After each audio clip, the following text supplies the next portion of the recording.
What if I told you one of the most researched supplements in fitness is also one of the most misunderstood? Some people think creatine is basically a shortcut to getting huge. Others think it damages their kidneys, causes massive water retention, or only works if you're already advanced. And then there are people taking it every day without even knowing what it's actually doing inside their muscles. So what's the truth?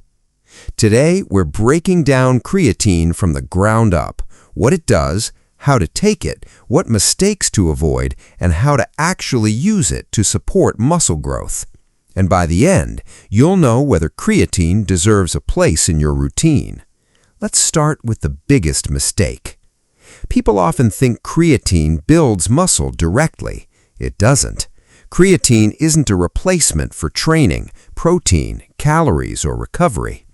Instead, think of it like upgrading the battery system of your muscles.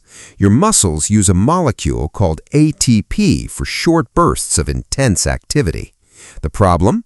During hard sets, ATP gets used quickly. Creatine helps your muscles regenerate ATP more rapidly through the phosphocreatine system. That means you may be able to squeeze out a little more performance during repeated high-intensity efforts, and that small advantage can become important over weeks and months of training. That's the first light bulb moment. Creatine doesn't replace hard training. It can help you get more out of it. Imagine you're doing a set of heavy squats. Rep 1 feels controlled. Rep 5 gets difficult. Rep 8 is a fight. Your muscles are burning and your ability to produce force is dropping. Creatine increases the amount of stored creatine and phosphocreatine available in your muscles. That gives your body more raw material for rapidly restoring ATP during intense exercise. Now, does that mean you suddenly become superhuman? No. But over time, you might be able to perform slightly more work, perhaps another rep, a little more load, or better quality across repeated efforts. And when that happens consistently, you create more opportunities for progressive overload. That's where the muscle-building connection becomes interesting. Creatine itself isn't the workout. Your training creates the stimulus. Creatine can help support the performance that produces it. Now let's tackle the word that scares people, water. Yes, creatine can increase water stored inside your muscle cells, but that's not the same thing as simply becoming bloated underneath your skin. Think about a muscle cell like a sponge. When more water is stored inside the muscle can appear fuller. That initial increase on the scale can happen relatively quickly, especially when someone starts taking creatine. But that weight gain should not automatically be interpreted as fat gain. And this is why you shouldn't panic when the scale moves upward after starting creatine.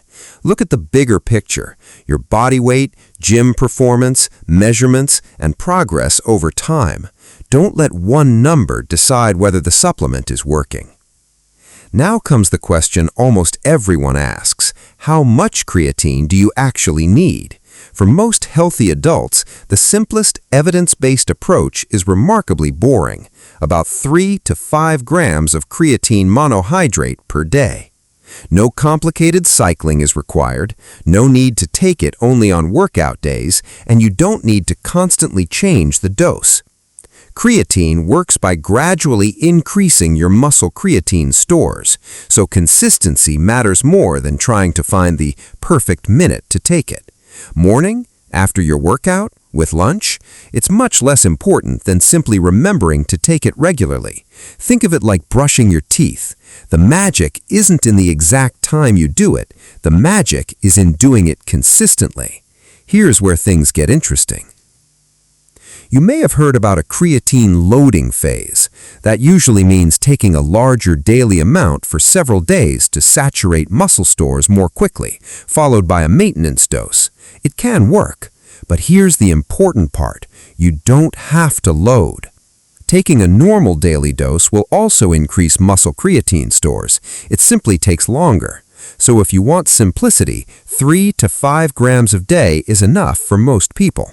If you prefer to reach saturation faster, a loading protocol can be used, but more isn't automatically better.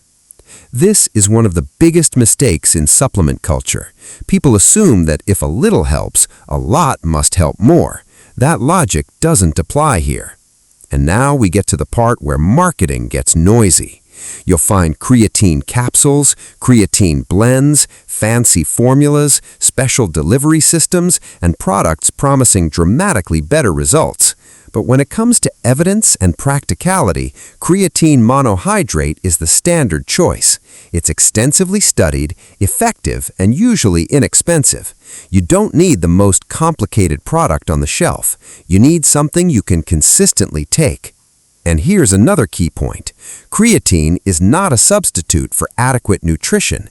If you're barely eating enough protein, if your calories are completely inconsistent, if your training has no progression, no supplement can magically build the physique you're chasing. Creatine is the final layer, not the foundation. Now, one important safety point. Creatine is widely studied and generally considered safe for healthy adults when used appropriately.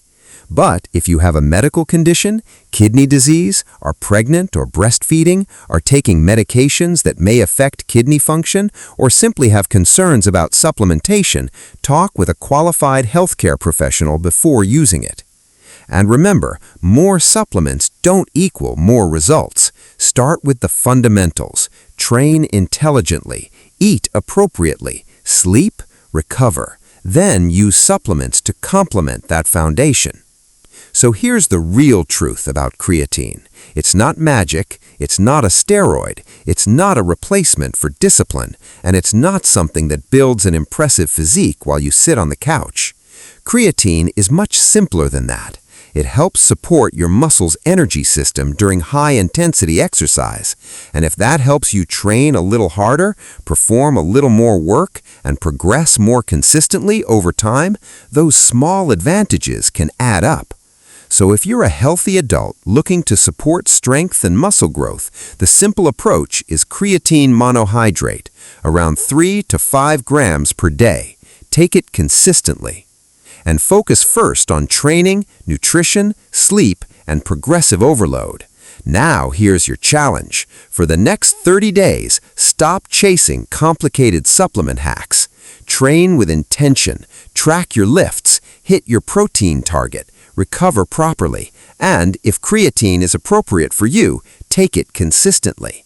Because the biggest secret isn't a fancy supplement. It's what happens when small advantages meet relentless consistency. Keep training, keep learning, and keep building.